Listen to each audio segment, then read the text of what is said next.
People ask me which invention built the modern global economy. Most guess the internet, some say the microchip, a few say the combustion engine. Nobody ever says a metal box, but they should.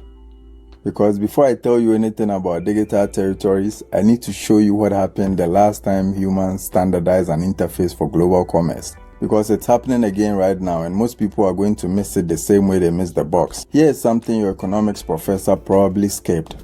Before 1956, moving cargo from a ship to a truck was a manual process. Longshoremen, hundreds of them would physically carry goods off a ship, piece by piece, item by item. They called it break bulk shipping. If you wanted to move bananas from Jamaica to London, someone had to carry every crate by hand, from the fold down the gangplank into a warehouse, then back onto a truck. This process had barely changed since the Phoenicians. The bottleneck wasn't the ocean. The ships were fast enough. The bottleneck was the dock, the interface between sea and land. A Nobel Prize-winning economist named Paul Krugman described what those ports looked like. Ports were places with thousands and thousands of longshoremen milling around. Now, longshoremen are like something out of science fiction movies. They've been replaced by machines. That transition didn't happen because of a trade deal. It didn't happen because of a tariff cut. It happened because of standardization. I want you to hold a number in your head. 700%. That's the documented increase in trade volume between industrialized nations after containerization took hold over a 20-year window. Researchers at EconStar ran the data. The result was a 700% multiplier. Not 10%, not 50, 700%. Now for context, the General Agreement on Tariffs and Trades, GATT, which took decades of diplomatic negotiations to achieve, produced a fraction of that result. One metal box did more for global trade than all those trade agreements combined. But here's what most people miss when they tell this story. The box alone didn't do it. What produced the 700% was the system around the box. Malcolm McLean was a trucking entrepreneur, not a shipping magnate. On April 26, 1956, his converted World War II tanker, the Ideal X, left port carrying 58 containers. Nobody thought it was going to change the world.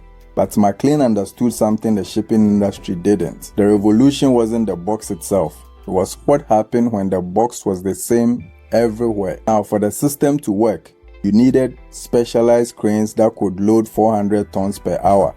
That's 40 times faster than a manual crew. Ships redesigned with cellular structures to stack containers vertically, and railway terminals inland, connecting landlocked countries like Switzerland and Austria to the global sea lanes. And a small piece of hardware called a twist lock, a standardized fitting that let any container be secured to any truck, any train, any ship, anywhere on Earth. When all of those things aligned, the Europe to Australia transit time dropped from 70 days to 34 days.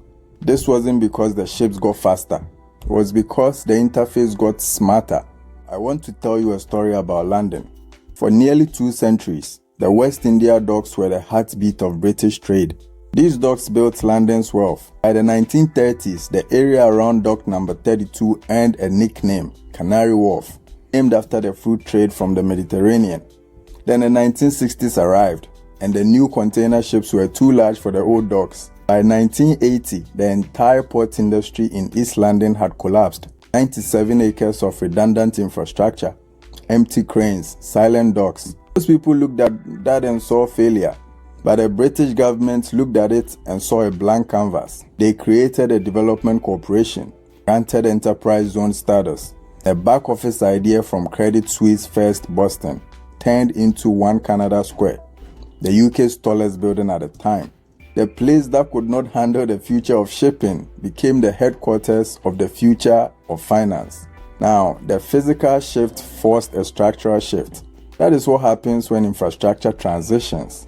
The old nodes collapse, new ones emerge, and the people who move early into the new nodes before the institutional capital arrives capture the most value.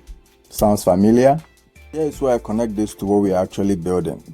The shipping container standardized the physical interface of global commerce. The twist lock made any box compatible with any system anywhere on Earth. The smart contract is doing the same thing for digital assets. When you hold a digital city on a platform like Earth Meta, You are not holding a novelty, you are holding a programmable object that passes what I call the 5-fold asset test. The first fold is cash flow, from royalties on land sales and resales and commerce within your territory. 2 is property rights, enforced by code on a public blockchain, not by a government. 3 is supply constraints. The platform caps cities at roughly 200,000, anchored to real-world GDP and tourism data. The 4th is comparables. You can price a digital Lagos against a digital Nairobi, the same way a real estate investor prices comparable properties. 5 is deep market, active marketplaces providing real-time price discovery. A Manhattan office building is real estate. A digital city is real estate plus a payment processor plus a domain name plus a treasury, fused into one programmable object. That's not speculation. That is the logical next layer of infrastructure. History shows one consistent pattern during technological transitions. The people who see a system where others see a niche gain an advantage that compounds over time. In 1956, the container was dismissed as a curiosity, an American experiment, a niche solution to a specific problem. The ports that embraced it early, Tilbury, Felixstowe, became the dominant nodes of global trade. The Port of London, slow to adapt, lost its crown permanently. Today, savvy digital territory holders are asking the same questions a real estate investor would ask. What is the foot traffic profile of the physical city being mapped? Which neighboring territories will drive cross-border commerce activity? What is the anticipated return once the developer ecosystem matures? These are not hype questions, these are infrastructure questions. And the people asking them now are building the playbook for what comes next. The same way McLean was building a playbook in 1956 that nobody else could read yet.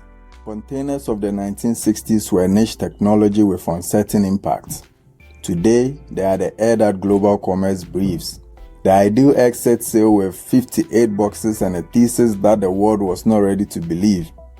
I think we are in a 1956 moment for digital territories. The tools are alive, the territories are available, and institutional capital, the capital that shows up after the proof of concept, hasn't arrived yet.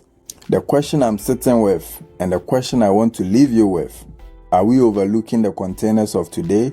Because if history is any guide, the transition from static to programmable assets is not a trend, it's a restructuring. Thanks for watching. I'll see you on the next one.